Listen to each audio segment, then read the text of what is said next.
ഇത് 2 കപ്പ് ബസ്മതി അരിയാണ്. അത് ഞാൻ നന്നായി കഴുകി വെള്ളത്തിലിട്ട് വെച്ചിരിക്കുന്നതാണ്. ഒരു 20 മിനിറ്റ് നമുക്കിത് മാറ്റി വയ്ക്കാം.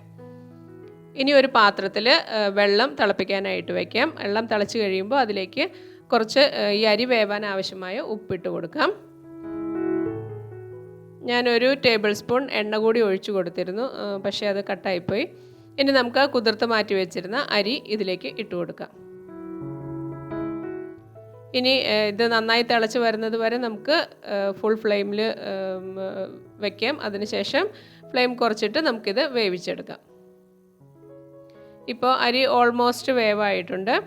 ഇനി ഇത് നമുക്ക് ഒന്ന് അരിച്ച് മാറ്റി വയ്ക്കാം. ഇവിടെ വെള്ളം വാർന്ന് ഞാൻ അരി മാറ്റി വെച്ചിട്ടുണ്ട്. ഇനി ഒരു പാൻ ചൂടാക്കി അതിലേക്ക് 2 ടേബിൾ സ്പൂൺ നെയ്യ് ഒഴിച്ചു കൊടുക്കാം. നെയ്യുടെ സ്ഥാനത്ത് നിങ്ങൾക്ക് വേണമെങ്കിൽ എണ്ണ ഉപയോഗിക്കാം, പക്ഷെ നെയ്യാണ് കുറച്ചുകൂടി ടേസ്റ്റ്. ഇനി ഇതിലേക്ക് നെയ്യ് ചൂടായി കഴിയുമ്പോൾ 2 ടീസ്പൂൺ ജീരകം ഇട്ട് കൊടുക്കാം.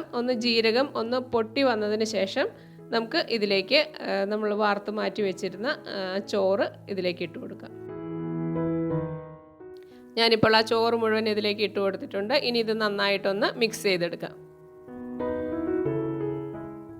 ഈ സമയത്ത് ഉപ്പ് നോക്കി ആവശ്യമുണ്ടെങ്കിൽ അല്പം ഉപ്പിട്ട് കൊടുക്കാവുന്നതാണ്. ഇതിൻ്റെ മുകളിലേക്ക് ഞാനൊരു 2 ടേബിൾ സ്പൂൺ വെള്ളം ഒന്ന് തളിച്ച് കൊടുക്കുന്നുണ്ട്. ആ ചോറ് ഒന്നും കൂടി ഒന്ന് സോഫ്റ്റ് ആവുന്നതിനും ജീരകവുമായിട്ടൊന്ന് നന്നായി ഒന്ന് മിക്സ് ആവുന്നതിനും വേണ്ടിയിട്ടാണ്. ഇനി നന്നായി ഒന്ന് മിക്സ് ചെയ്തതിന് ശേഷം നമുക്കൊരു 5 മിനിറ്റ് ലോ ഫ്ലെയിമിൽ അടച്ച് വെച്ച് ഒന്ന് കുക്ക് ചെയ്യാം. ഇപ്പോൾ 5 മിനിറ്റ് കഴിഞ്ഞിട്ടുണ്ട്.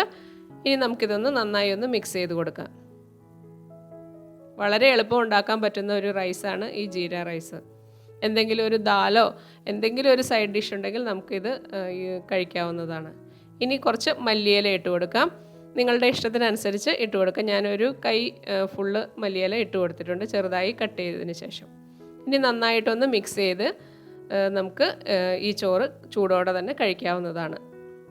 നമ്മുടെ ജീര റൈസ് അങ്ങനെ റെഡി ആയിട്ടുണ്ട്. Thank you. അടുത്ത വീഡിയോയിലൂടെ വീണ്ടും കാണാം.